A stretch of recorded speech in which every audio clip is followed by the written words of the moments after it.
Broke Ride Media.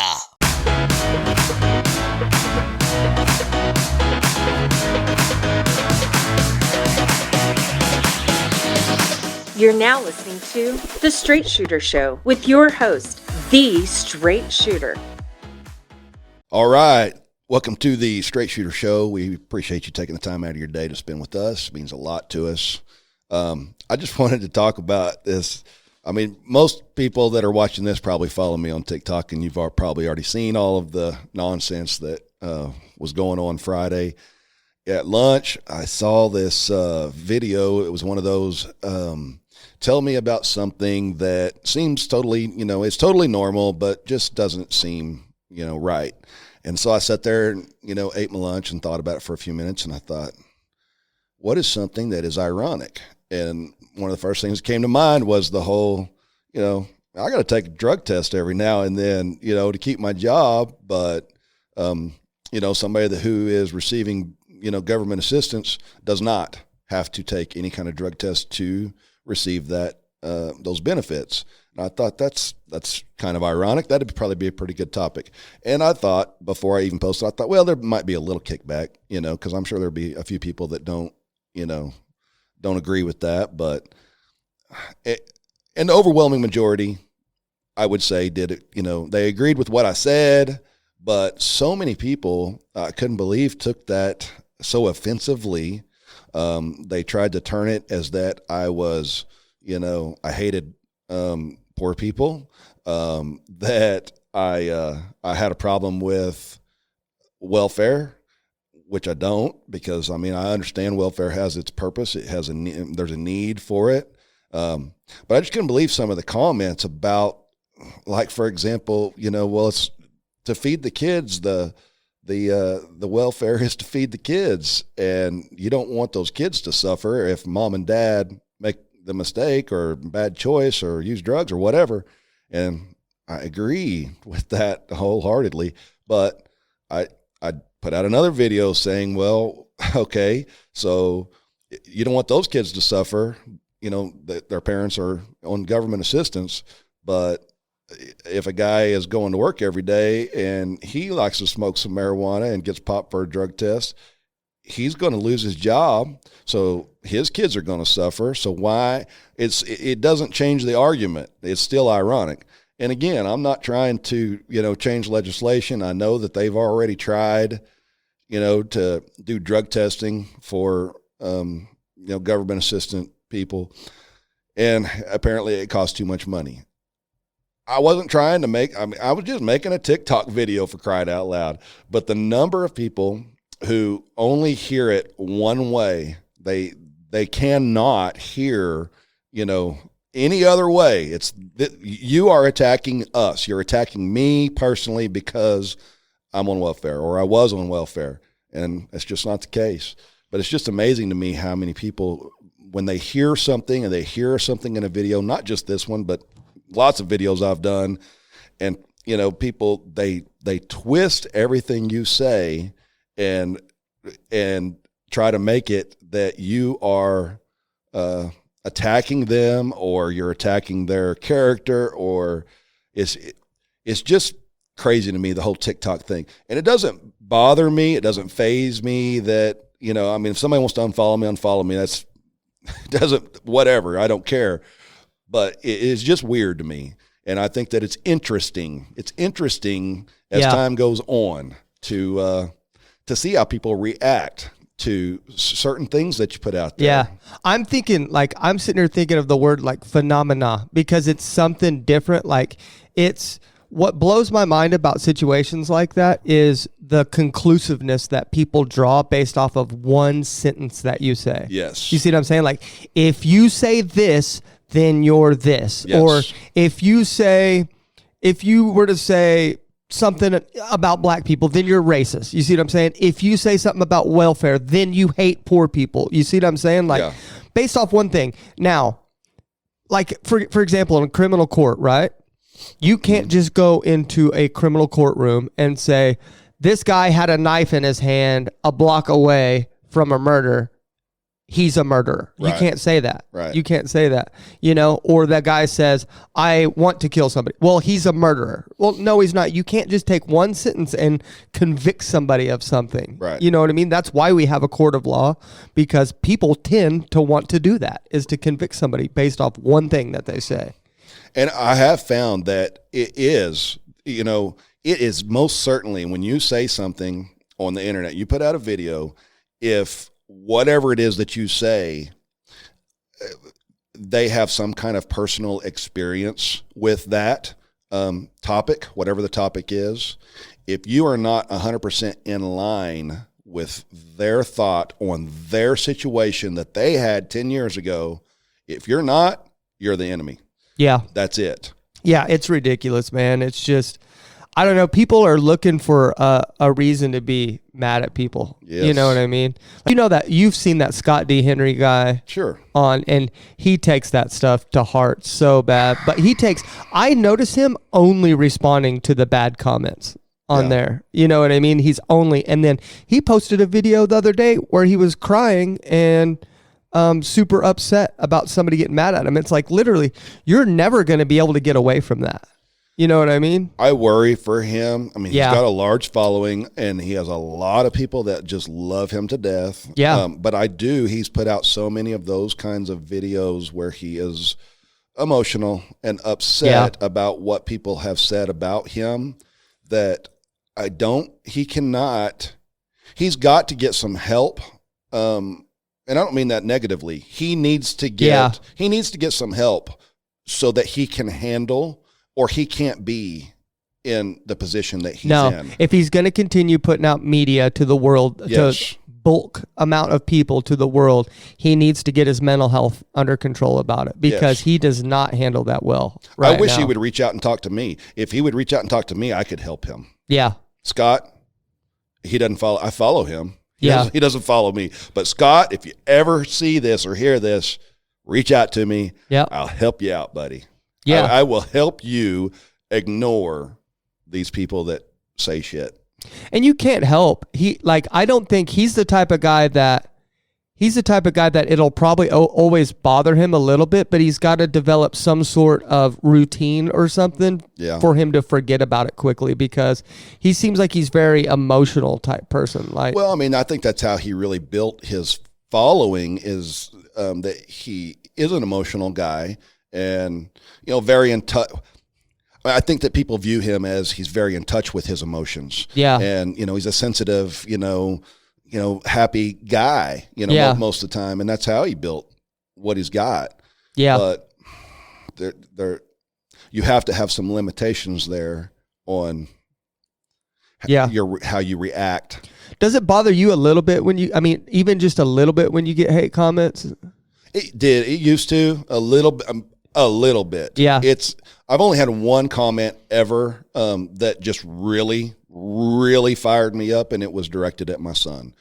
That one fired me up. What did it say? I didn't catch that. It was last summer, and I had I had made this video that I had been gone for the holiday weekend. It was 4th of July last summer, and I had told my son, he's very responsible kid, and I was like, look, while I'm gone, get the grass cut, get your laundry caught up, make sure the trash, gets taken out, make sure the dishes are done.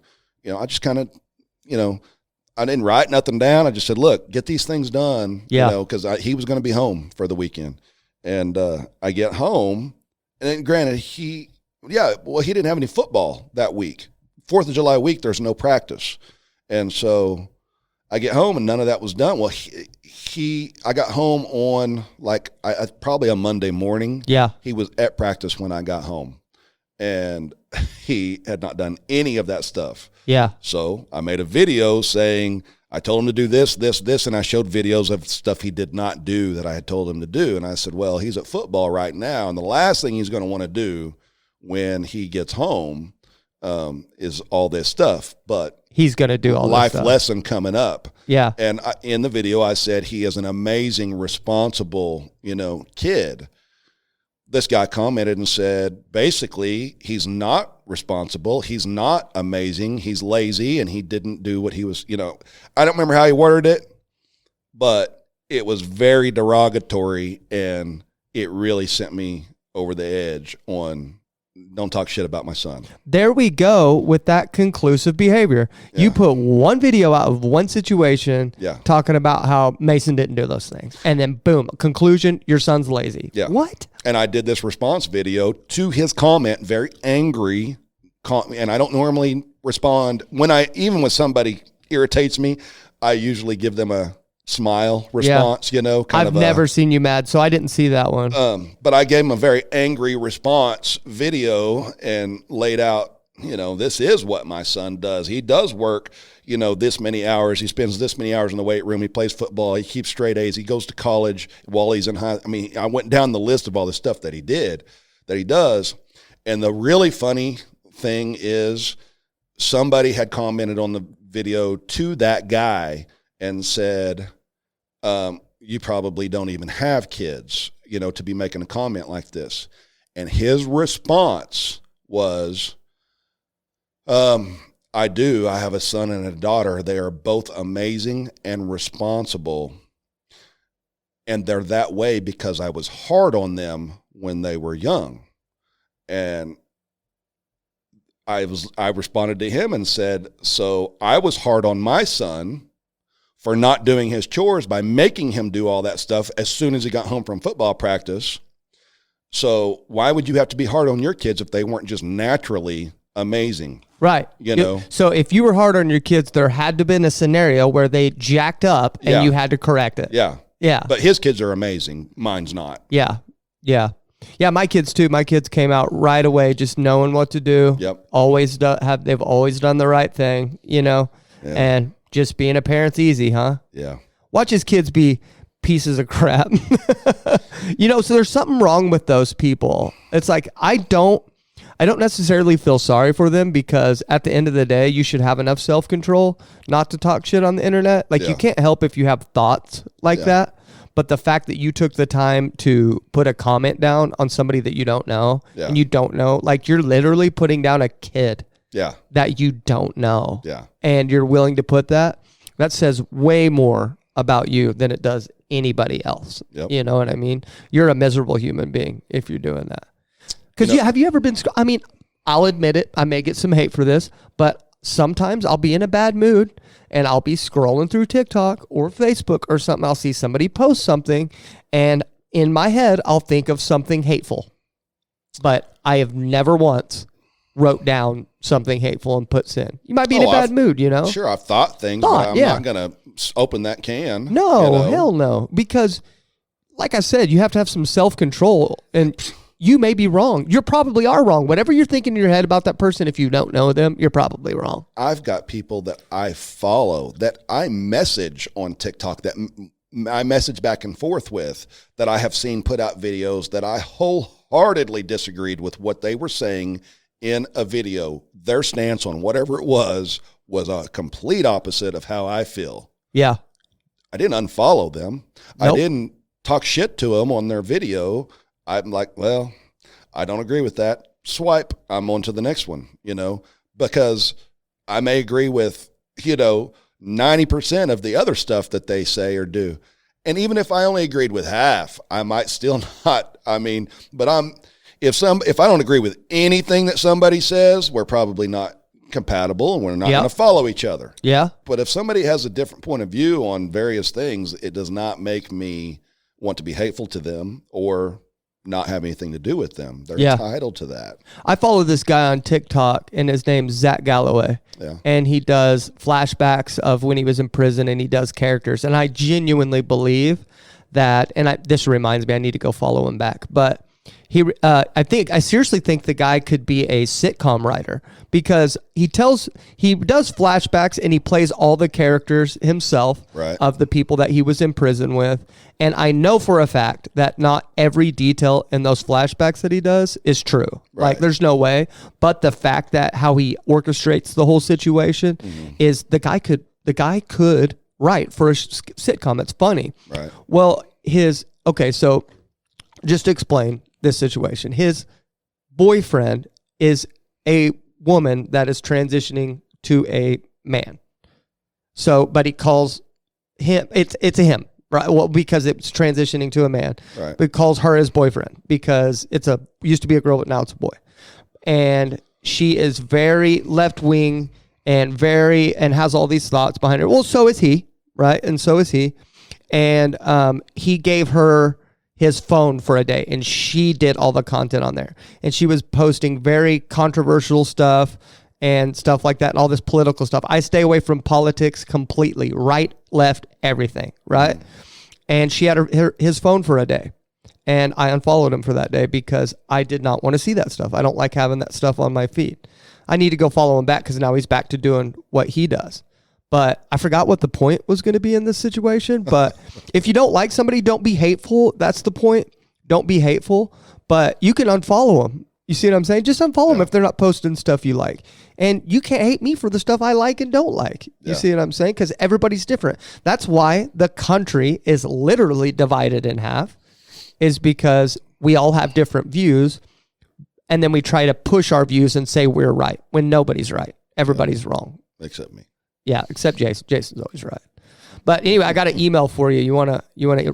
Well, you're not reading. I'm gonna read it. Absolutely. But do you want to answer it? Okay.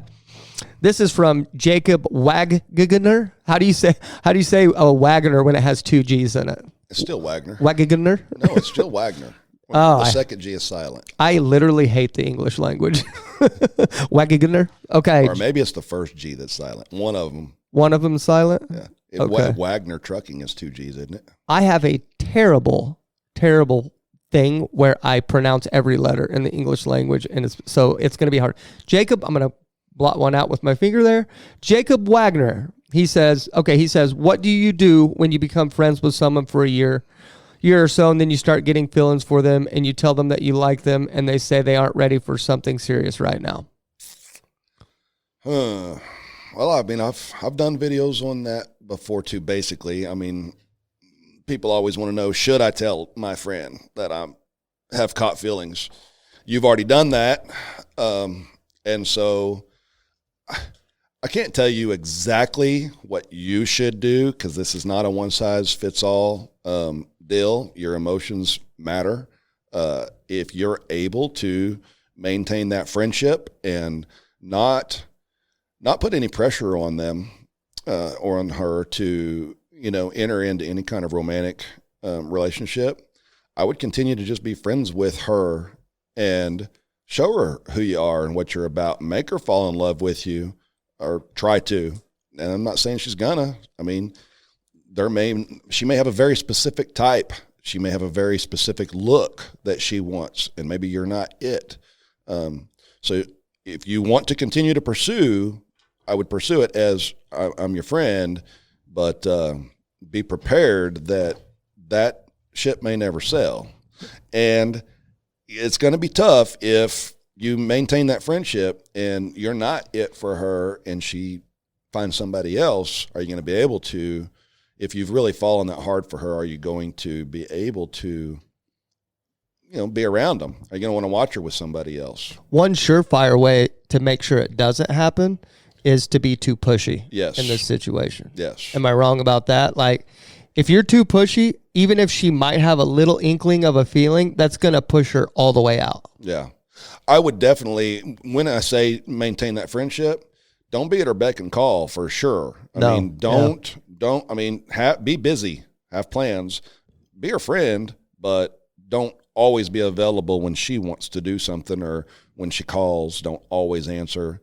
I mean, respond to her text messages in a reasonable amount of time, but you definitely don't want to seem needy or clingy in this situation. Yeah, don't play a game. Don't play a game with her, but live your life. Live your life. Don't put her, because it'll get to the point. Most of the time, it's really hard for humans in general, I find myself. But if you're with a pushover, if you have a pushover in your life, it's hard not to push them over. You see what I'm saying? If they allow you to do everything with them, it's really hard not to do what they're allowing you to do. Yeah. So don't give her that opportunity to push you over and to do whatever she wants and stuff like that. You've got to stand your ground. Don't be mean. Still be your friend. Be there for her in every situation that you can possibly be, but don't be a pushover, because there's nothing more unattractive than someone that is needy, clingy, and a pushover. Mm-hmm. I read an article where over 65% of women want men to be assertive in the relationship and make most of the decisions. Yeah. And then there was like 10% of the 33% that was left that didn't have an opinion on it. So there's a percentage of them that probably wanted men to be assertive and then just didn't want to say it. So that'd be like 75%. I mean, yeah, you can do what you want with that number, but over 65% of women want men to be assertive. And I know we're in an environment where it's like, oh, women power and stuff like that, and which, albeit, have at it, but... And assertive, not to be confused with controlling. Yeah, do not be controlling. Big difference. Be a leader. We talk about being a leader a lot. It's be a leader, not controlling. And you can, if you do it the right way. It takes a lot of work, but you can do it. Good luck, man. Yep. Good luck, Jacob. Email us back and let us know how it goes. And you know me. I give different advice than Jason, so I'm going to give you a little advice to close this thing out. Why are you rolling your eyes at me? I'm just preparing myself. Okay. So what you're going to do, Jacob, is you're going to go find her closest friend. That's a female. And you're going to make out with her. No, don't do that. Why? Because he will guarantee himself a lockout on her. Maybe not. Yeah, he will. He will. I don't know. Even if it's a guy, do it. No. All right, Jacob. Thanks for the email, man. So we got a Zoom guest today. Can you tell me a little about him? What's his name and what he's all about? His name is Jon Seaton. He is, he was following me before I had ever found him on TikTok. And I had made this video about, this is important. It's because it's how I found him. Yeah. It's hilarious. I had made this video about the trades and, like my top 5 picks, I think was what the video was. But anyway, I remember that. Somewhere in there, I said lineman, being one of the top picks. I thought being a lineman was great, a great career, pays well and all that stuff. So anyways, he comments on the video and he was like, oh, damn, when you said lineman, I got excited, but then I was like, oh. And there's a picture of him in his football uniform. He's a lineman, you know. For who? Damn it! Why you ask me that? I don't know. He plays. It's in North Carolina. It's a small college, but I say small. It's a private school, but it's a D1. Oh, gotcha. D1 college. It'll come to me. I'll think of it here in just a minute. But anyways, well, we can just have him tell us. Yeah. Yeah, he's a walk-on, but he gets grief from people. Some people, because he's a walk-on. Yeah. And I'm like, yeah, but he's a walk-on at a D1 school. Isn't that harder to do? They don't just let anybody walk on. Like, it's rare, isn't it? And the fact that he's not, got a full scholarship and he is going to practice every day and he's going through all of that. I mean, much respect. Anyway, so he made the comment. I watched some of his videos that were very insightful relationship wise. And then he talks a lot about, football in general and big boys. He's a lineman. He's a big boy. So he starts almost every video with join the council, getting them to follow him. And then he'll give some 3 points to consider for big guys, whether it's how you dress, dating, whatever. Oh, that's cool. He's just really, really insightful for a 19-year-old. He sounds like fun. I haven't followed him yet, but you've talked about him before, but I haven't followed him yet. It sounds like a lot of fun. He is great. I used to be a big guy. Yeah? You didn't know me when I was a big guy, but I used to be a big guy. Yeah. I don't think you were as big as John. John's a big boy. No, and as far as lineman goes, no. I was big for me. Way bigger than I am now, but definitely not lineman big. So, okay, Jon Seaton, you said? Yes. All right, let's talk to him. Jon Seaton. All right, John, man, thank you for coming on the show. I've been psyched about this ever since you agreed to come on. And I was having dinner with my son, and I was telling him, I said, yeah, I got this guy coming on the show. He's a football player. And I showed him one of your videos, and his eyes got big as silver dollars. And he's like, I follow him.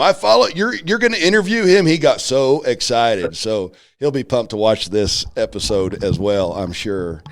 And that means a lot. It means a lot. Y'all are only 2 years apart. He'll be 18 in a few weeks, about 3 weeks. And you're 19. Yeah, I just turned 19 end of January. So that's yeah, still a young buck. I am super, super impressed.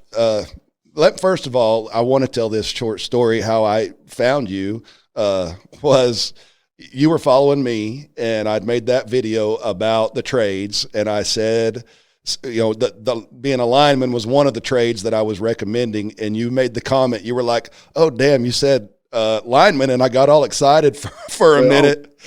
I was hyped, and I was like, "Oh wait, he's talking about trades." I'm like, "Oh snap, yeah, that's true." But that was hilarious. Funny story, yes sir. Absolutely. Then I went and watched a bunch of your videos, and I was like, "Man, this guy, he's got it going on. I'm gonna give this guy a follow back." And you have not disappointed one single time. Not one video. You never miss. Every single video you do is on point. I try not to miss too often because at this point, once this whole name, image, and likeness thing happens, hopefully TikTok starts putting some money in my pocket. But absolutely, until then, I'm working for free, man. Yeah. Are you not in you're not in the fund? I'm not allowed to be. You're because since I'm a part of the NCAA, we're all supposed to remain amateurs in our sport, and until probably about this summer, they're going to own our name, image, and likeness for a little bit.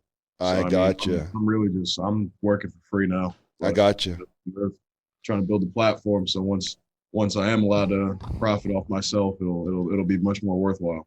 Well, you're doing a good job building a platform. What are you about? Hit 1 million? I'm at 807. I just checked. Yeah. How long have you been on TikTok? Less than a year, actually. I'm coming up on a year. April 4th will be a year since I posted my first video. Really?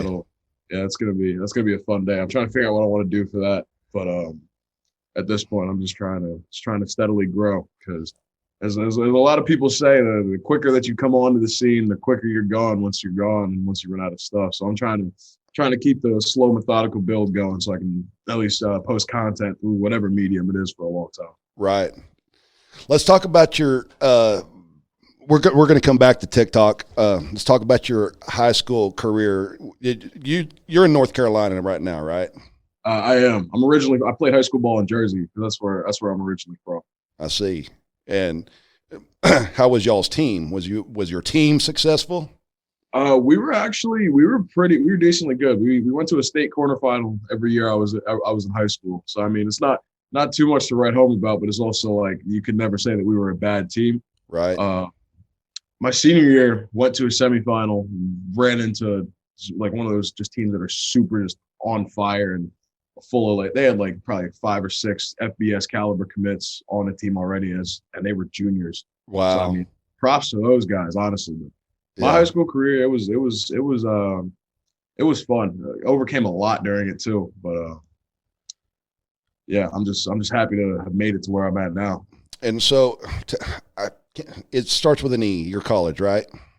Elon. Okay. So what drew you to that college? Was it the academics, or was their program? What took you there? So Elon actually I came in here as a political science major because I heard that their political science school is pretty good. And I was like, all right, cool. I can come here, play football, do my thing. But I'd say probably the 2 biggest things were the coaching staff were super honest with me. They were like, look, you're going to have to come in here and you're going to have to work your tail off as a walk-on. Like, right. This is a preferred walk-on spot. You have a spot on the team. You're going to come be treated the same as everybody else, scholarship or not. But in order to get on the field, you're going to have to work at a level that you haven't before. And that's a challenge that I completely and wholly embraced.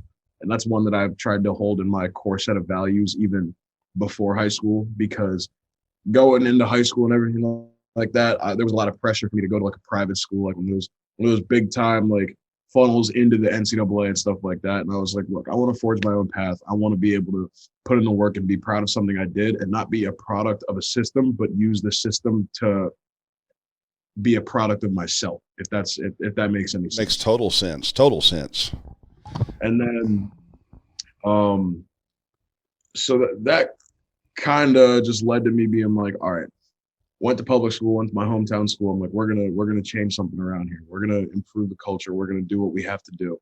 And I got to give props to not only a bunch like myself, but to a bunch of my teammates, because there was a core group of guys in that locker room that worked out every single day, without fail. We Monday to Friday, and even on Saturdays, we were in the weight room. We were getting better. We were doing everything like that. We were all transforming ourselves into being something that was much greater than ourselves.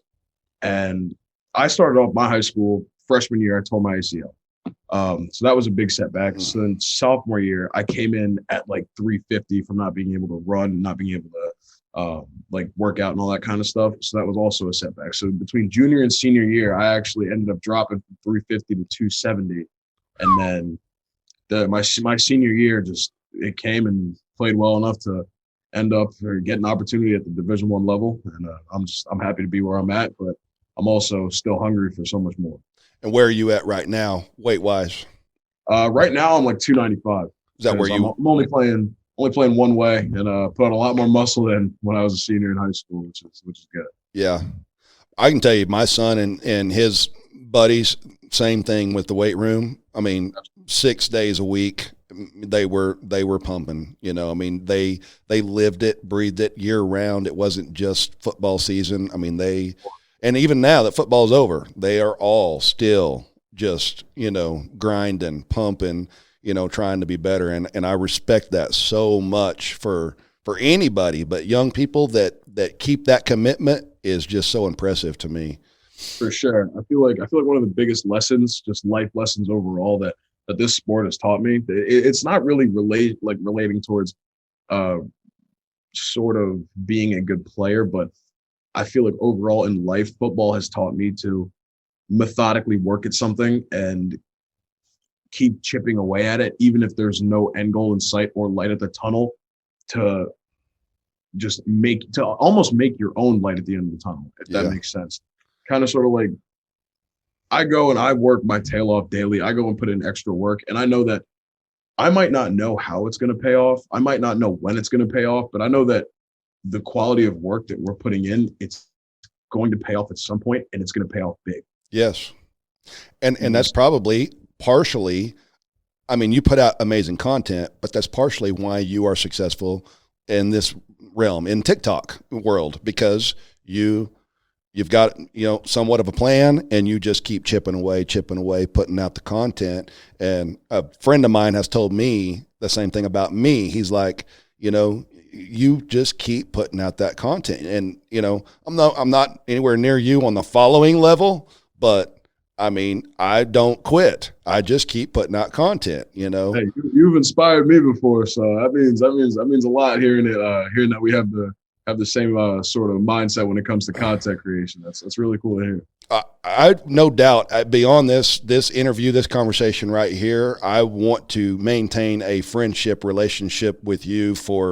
I just can't tell you how impressed I am with you, and I want this friendship for many years to come. I mean, I want to get to know you better as a person than just this conversation. Absolutely. So this is your freshman year, right, in college? Yes, sir. I'm a true freshman right now. I'm in the second semester of it. And one thing with the whole COVID thing going on is I'll still be, eligibility wise in football, at least I'll still be a freshman in the fall. So I mean, I have tons of time. I have nothing but time. But time doesn't mean anything if you don't utilize it well. So that's what we're trying to do now. Yeah, for sure.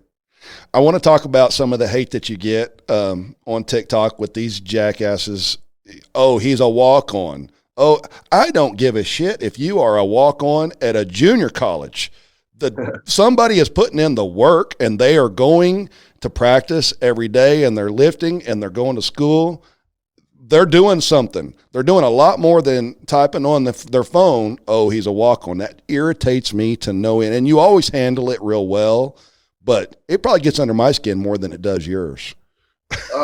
It doesn't really get under my skin too much, because I knew what it was going to be like from the beginning. I'm like, people aren't going to understand the goal, but nobody ever understands like your idea or your goal until it works. Yeah. Nobody ever, like the same people that are saying all that are going to be the same people in a couple of years who are like, how'd you do it? What'd you do? Yeah. And I don't mean to come out and say and sound like arrogant or cocky in the way that I say that. It's just that I'm confident in myself and my abilities to not only put out good content, but to also work my tail off and produce on the field, that at some point that all of this is just, it's just not going to matter anymore. Right. It doesn't matter if I'm a walk-on, if I'm still busting my tail just as hard or even harder than some of the people who are on the team. I always try to be the hardest worker in the room. Yeah. And recently I've been trying to be the hardest worker in the room with the most volume of work in the room as well. I've been daring myself to see how far you can go, like how much you can do.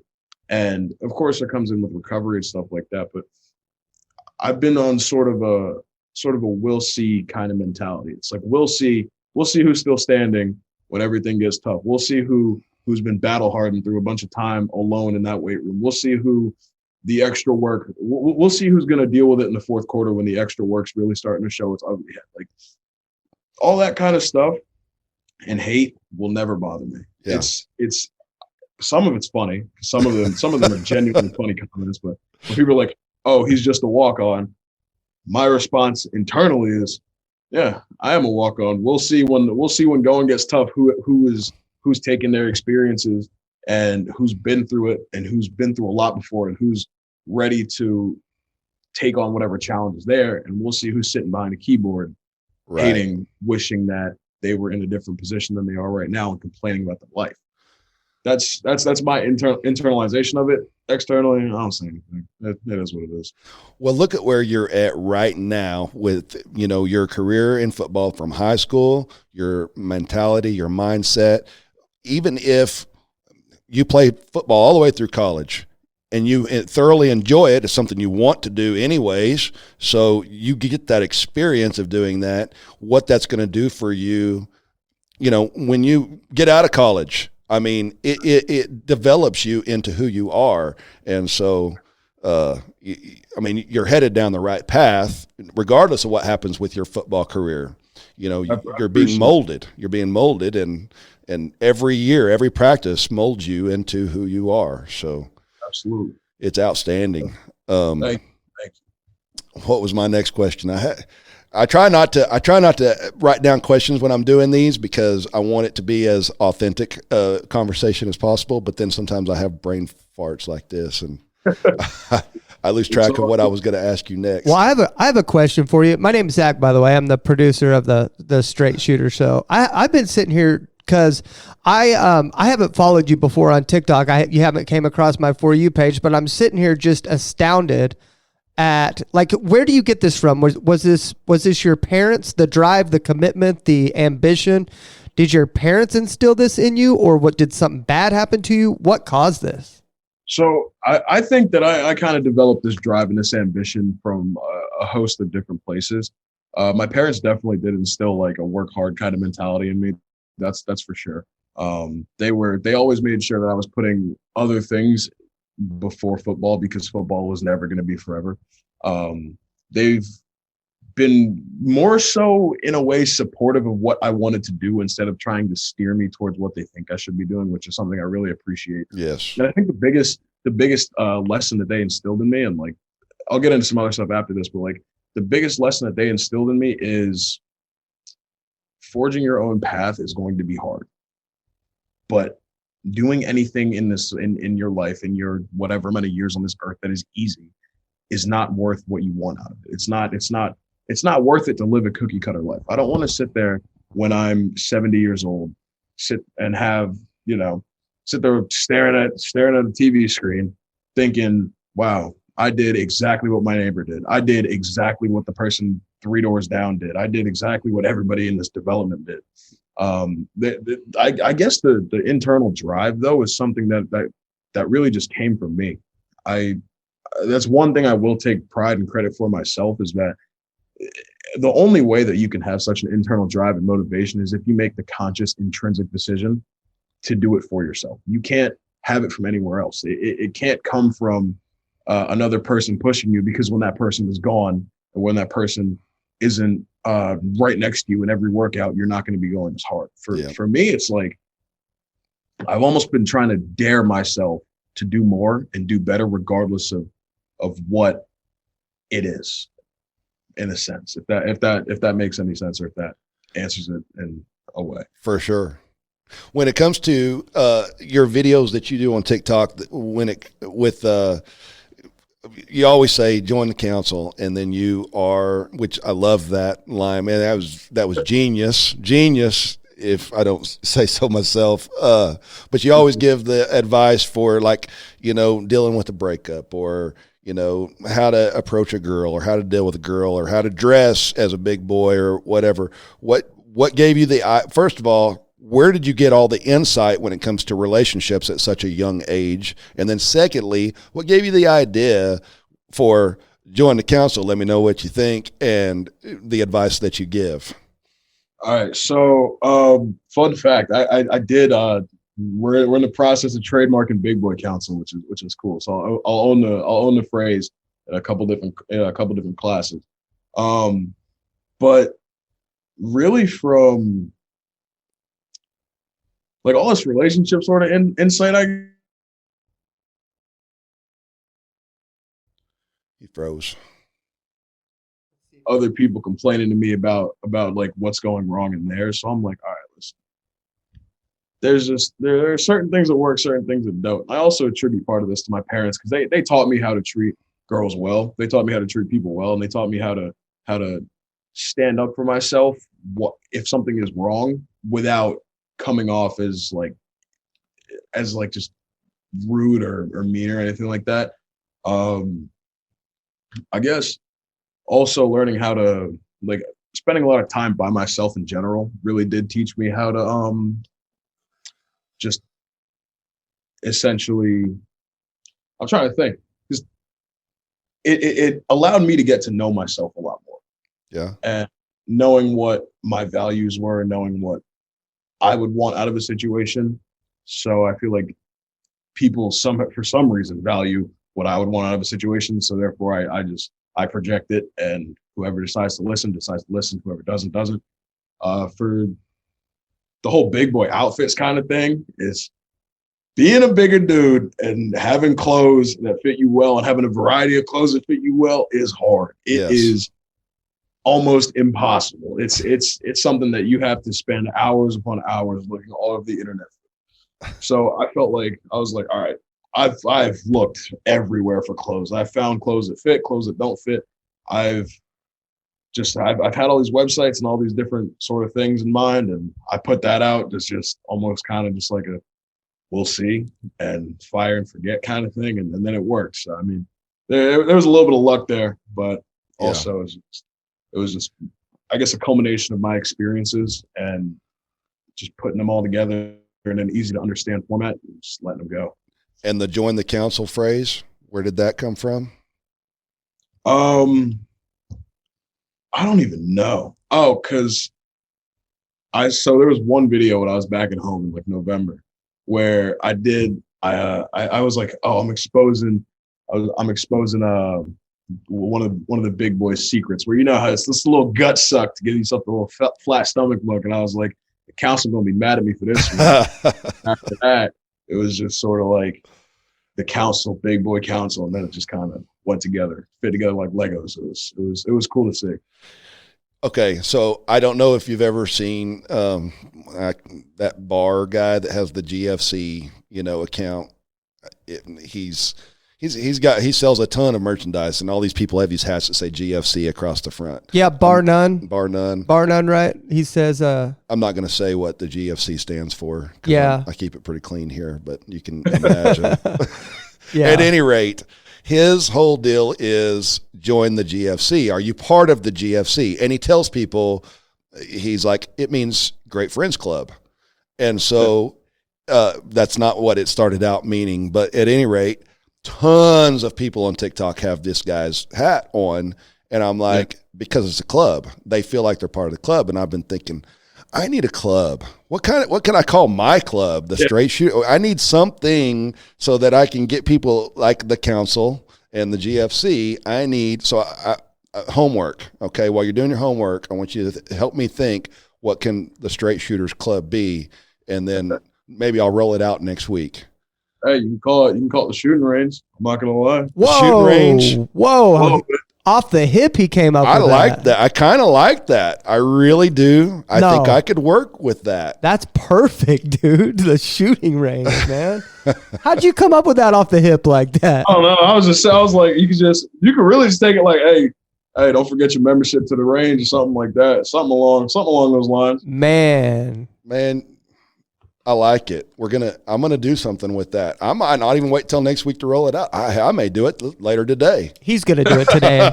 I know him well enough. He's gonna do it today. There it is. Hey, ain't no reason to wait. That's right. Time after an idea that you spend without it out is wasted time. That's right. Well, you did it. I mean, you gave me the idea. Hey. You're not gonna want royalties, are you? Oh no. Okay. I can't even take them. That's the other like owns like everything that I own. Hey, so what's your plans? What's your plans for football after college? Are you going to push as hard and see where it goes in maybe NFL, or are you just kind of looking for something else? So this is a big thing. Everybody and their mother on my comment section is like, "Yo, why don't you want to go to the NFL? Why don't you want to go to the NFL?" Because personally, I'd see my ability to communicate, create ideas, and talk with people in a whole different light that me playing professional football wouldn't be able to support. So the way that I view what I want to do after college is I'm here for a strategic communications degree, because not only do I feel like I have the ability to talk to people and break down complex ideas into simple forms and have it be easily understandable and digestible for people. I love fixing problems. Like I love fixing complex problems and breaking them down into a lot of simple steps to work towards those. So I really wanted to take kind of a multiple stream of income approach towards my job life. I want to be able to have my own personal content. And once everything opens up, YouTube, Twitch, TikTok, everything, Instagram, all that kind of stuff. But I also I do want to work some sort of either social media consulting as like a second sort of stream. And then I really do want to have as like my main one. I've been starting to fall in love with PR and public relations, brand images and stuff like that. So if I can start, whether it be a PR, like being part of a PR for a company, being head of PR for a company, or starting my own independent that's where it's at. firm. So that kind of stuff seems really cool to me. That's something that I want to build from the ground up, and I want to build organically and really just use it to make my vision of what I feel like I can be as someone in this workforce a reality. Yeah. Yeah. That maybe a stair step maybe could work for somebody else and then start your own, but that having your own is where it's at. And I think, with your at 19, where you're at right now, mentally and emotionally, and I just think that you're a sure fit for self-employment and being extremely successful.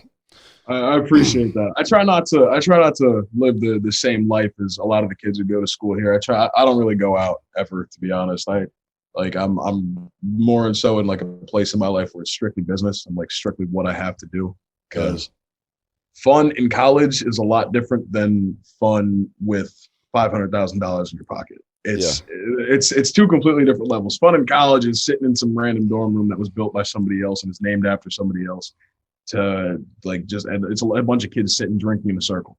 Yeah. That is something that so many people, including myself when I was younger, did not grasp.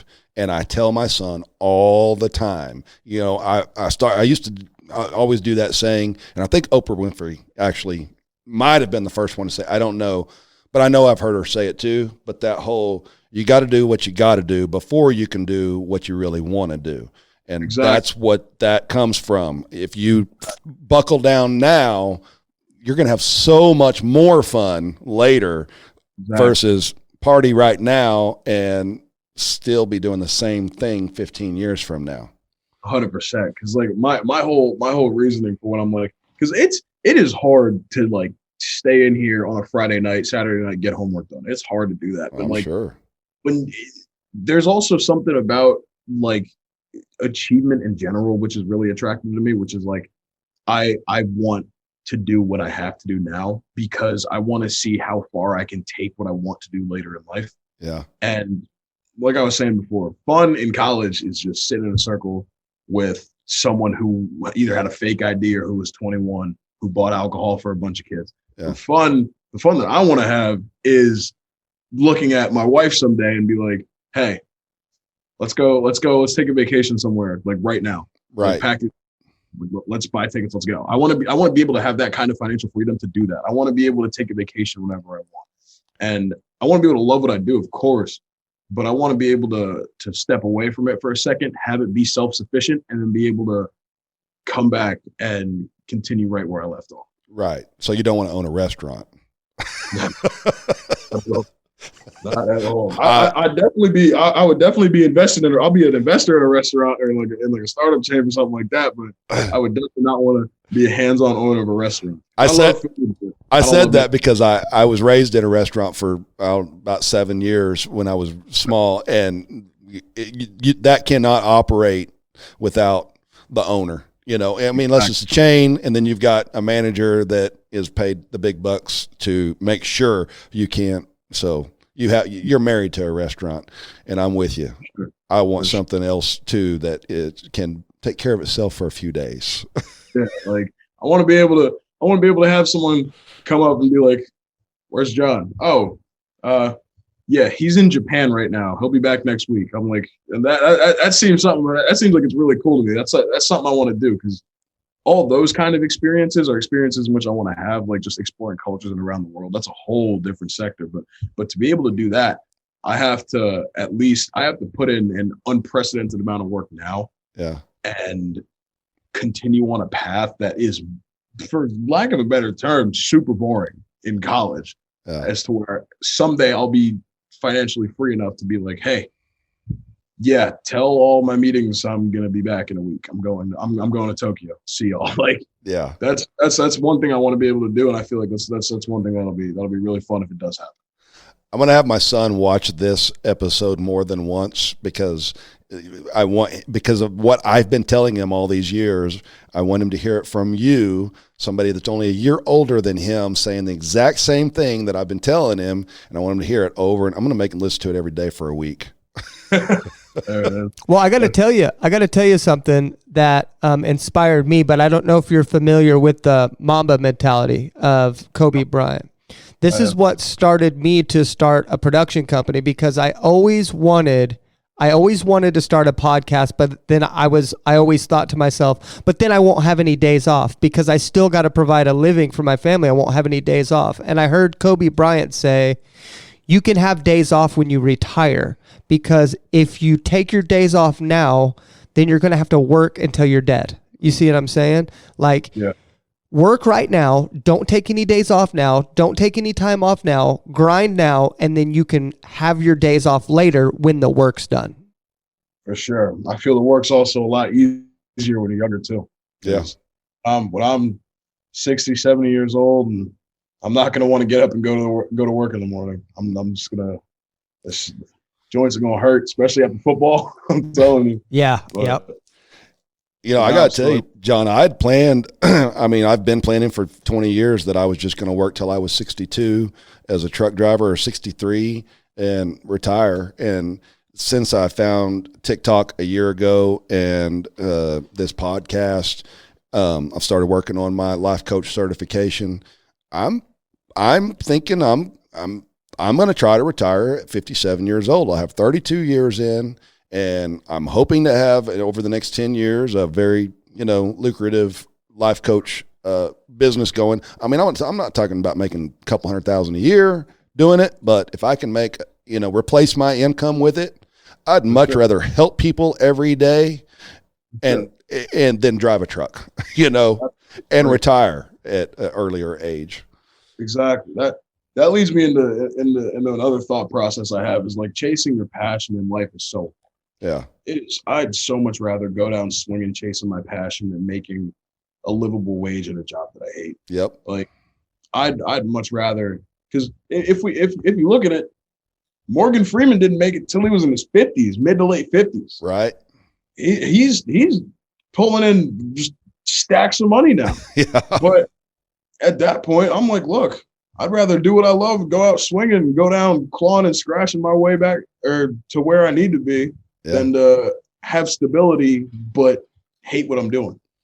100%. I agree. Yeah, and I don't know if you heard Jim Carrey's dad's story, but Jim Carrey's dad wanted to be a comedian. He wanted to be a famous and a lucrative comedian, and Jim Carrey said that he could have done it, that his dad was good, that he was better than him, but he chose a safe accounting job instead so he could provide a living for his family. And he got laid off and fired and then had to do things to provide for his family. And Jim Carrey said that's what drove him to be a comedian, because he realized that you can fail at doing the safe thing as well. So why not fail at doing the thing that you want to do? Yeah. Exactly. That is a beautiful way to put it. That's awesome. It's amazing. I was going to talk to you too. I meant to talk about this earlier when I was talking about the hate that you got, the walk-on hate. But whenever my son, I don't know if you were following me, it may have been when you found me, when my son was going through his senior year and they were going for their fourth consecutive state title. It was a fifth for the school, and I was hyping him up because, God dang, it's my son. And they only lost 2 games his whole high school career. And so the comments that I got from people, where's he going to college? Is he a starter? What position does he play? I mean, it was nonstop, and I was like, yeah, he's a starter. No, he's not going to college. Why not? Why not? He must suck. He must suck if he's not going to a D1 school, if he doesn't have a scholarship offer and he's on a state championship team, he must suck. Over and over, and I'm like, God, these people are relentless. They didn't faze me either. It just got a little, it was like, God, it's ridiculous is what it got, But so I could identify. TikTok comment sections are some of the most unforgiving forums that I've ever known.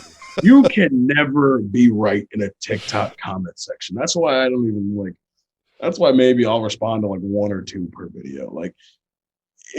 They're 1, repetitive. Yeah. 2, nothing is ever good enough. If Michael Jordan and LeBron James and Tom Brady are getting hate in a TikTok comment section, even on videos for those who for religious accounts, if Jesus Christ himself is getting hate in a TikTok comment section, what makes anyone think that they are any different from getting any sort of you can't do anything right. You can't please anybody in those. You can't please everyone. That's just how life is. It's just at that point, it's one thing you just take and you just move on. And when you get 60 seconds to try to convey a thought or convey a message in 60 seconds, it's impossible most of the time to get everything you want to say in that. You have to really, I do anyway, I'll reshoot it 6 or 7 times because I didn't get a few words in there I wanted to get in there, and I'll think, all right, it's perfect. And I mean, I've been doing this for over a year, and I'm like, okay, it's perfect, post it. And then 5 minutes later, hate, and I'm like, golly, I mean, it was perfect. It was perfect. Especially if you're giving life advice, everybody's got an opinion that they want to share, and everybody's got some way that they're going to tell you you're wrong. And it's just it doesn't matter. At some point, it just doesn't matter anymore. If you're sitting behind a keyboard and I'm putting myself out there, what does that say? And it's always the blank accounts that be hating too. It's never the ones with any content. A lot of the times. I do have this one guy that he doesn't follow me, but he has found his way into my videos a handful of times, and I've thought about roasting him so bad because he's claims to be a millionaire welder, and his videos, man, are hilarious. I mean, hilarious. They're comical, but he's serious. He's being totally serious. But to you and I mean, it would be like Saturday Night Live skits to us. I mean, we'd be cracking up. But anyways, I haven't roasted him more than anything. I just don't want to bring any more attention to him. Yeah. It makes sense. I mean, hey, especially on this app, all publicity is good publicity. So I mean, you got to pick and choose who you go after and who you start ruffling feathers with a little bit. But it's not too bad. But it is what it is. ridiculous. Did you by any chance see the video I did yesterday about, okay, there's that one video going around that says, tell me something that is completely normal, but seems like it is, shouldn't be normal, whatever. Did you see that one? And I gave I stitched that video. At any rate, I said something that's completely normal, but seems like it shouldn't be. And I said, well, how about that? Most people, a lot of people, they have to maintain a job, they have to pass a drug test. Oh yeah, I saw that. Okay. I saw that. So I mean, a lot of people approved of it, but then there was plenty that, they twisted that every way they could. And I lost about 300 followers last night by the time it was all done. But then today, just since I've been here doing this podcast, this morning, I've replaced them plus 400 more. Yeah. It's crazy to me how that fluctuates like that based off of one video. Absolutely. Because I'll even say this past week, like during the week, I was not posting content that I was like up to the quality that it should have been. Yeah. And it's just because I was super busy and had to get out whatever I could. And I lost like 600-700 followers. And then I posted a video yesterday, which was like up to where it should have been. It was pretty funny. And I gained like 1,500 more from what I lost. I was like, all right. Like that app is an interesting experience. It is very, very.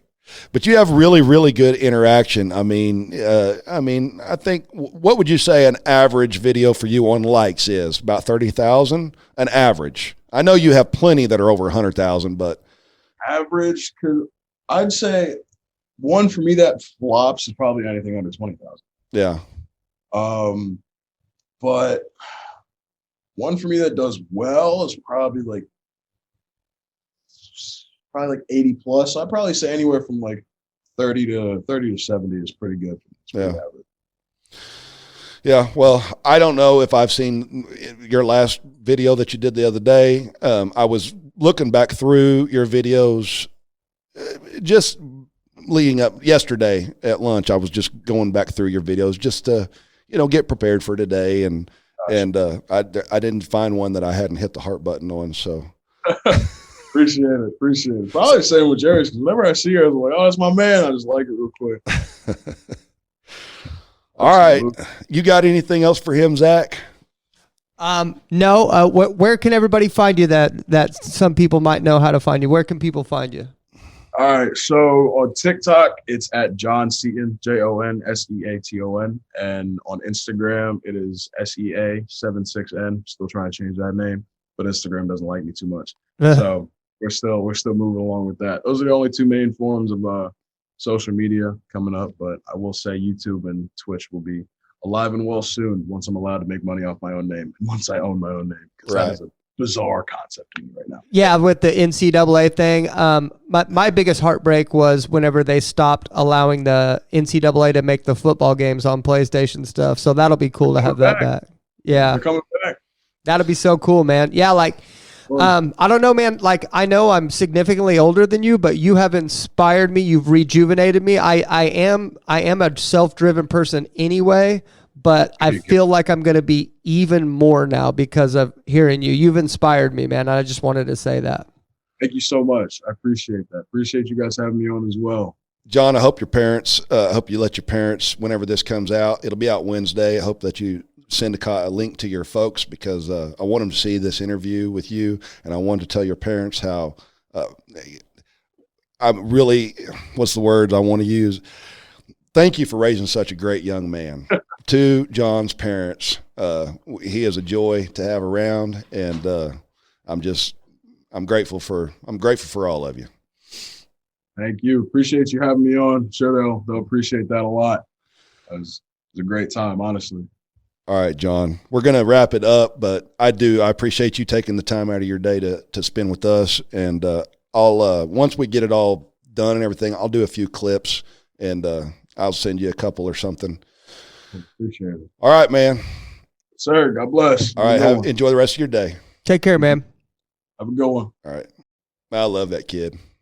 Yeah, what What a great guy, man. Like, and I'm being totally serious. Like he has inspired me. Yeah. He has inspired me to go out and hit live, because what I do for a living is I go knock on doors for a living. I knock on doors where people don't know who I am, and they don't expect me to come, and it's very scary. Yeah. But in order for me to make a good living with it, that's what I have to do. That's the best way I can service people, and what I do is to go to their house. Yeah. So it's so scary, and it's been hard for me lately. Yeah. And him, just to show how effortlessly, not saying effortlessly, but how he tackles everything. And he said that he looks at it like a challenge, like, what can I do next? How far can I take this thing? Yeah. I'm going to take that mentality and run with it, because I want to see how far I can take this thing now. Yeah. I'm going to take what he said there,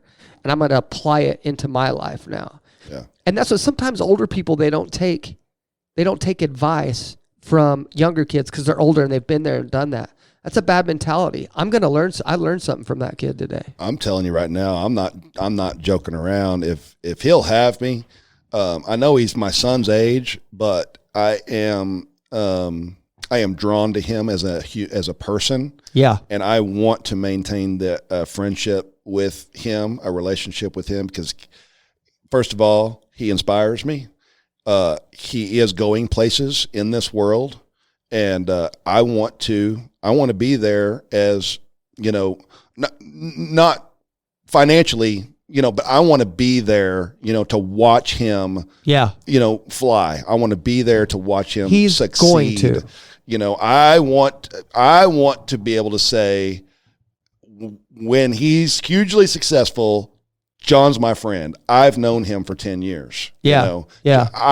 This guy, I've believed in him from the beginning. Yeah. That's, he's going to be successful. He is. No doubt. There's no doubt in my mind he's going to be successful. Just how well he speaks too, and he's so calm. And at first, you almost seem like he looks kind of grumpy just because of his facial expressions, but you can tell he's just so kind too. Yeah. And it's not so often you're sitting there in a college dorm room telling us of how he doesn't want to go out and party and that people's wasting their time. I'm like, I didn't learn that till I was 30. Yeah. I wanted to have a good time, was my number one priority until I was 30. Yeah. I wish I could go back and have his mentality. Me too. You know what I mean? Things Isn't that would be crazy? a lot different. It'd be a lot easier, wouldn't it? Yeah.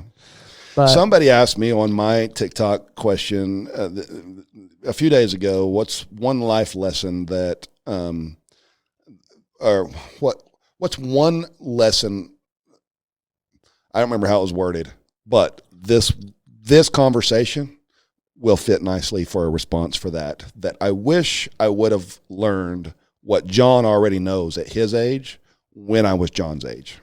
Yeah. Yep, exactly. But you can't, you can't change it. You're in your 40s and you can't change it, but you're starting now. You know what I mean? And I'm in my 30s and I can't change it, but I'm starting now. And I believe me and you together with our mentality, we're going to do great things. Oh, yeah. You know what I mean? I do too. I believe in us 100%. I've told you from the very beginning that I believed in you, but I wasn't so sure that I believed in me. You know what I mean? As much as I do now. And I feel like we have such good chemistry together, even outside this podcast, that I feel like we've done nothing but get better together in this situation. We're communicating more. We're taking steps to improving the podcast, everything that's going outside of it. And dude, I'm more confident now than I was in the beginning. And sometimes that's reverse, right? Sometimes you start something and you go, man, this isn't what I thought it was going to be. And even though it's not catching traction or as much traction as we'd like, it's just, oh man, maybe we shouldn't have done this and stuff like that. I believe in it more now than I did then. And we're 17 episodes in. Yeah. And I mean that. I believe in it way more now, just because we are taking steps to progress this thing into the future. And I know, I mean, do you have doubts about this every now and then or never? No, I don't.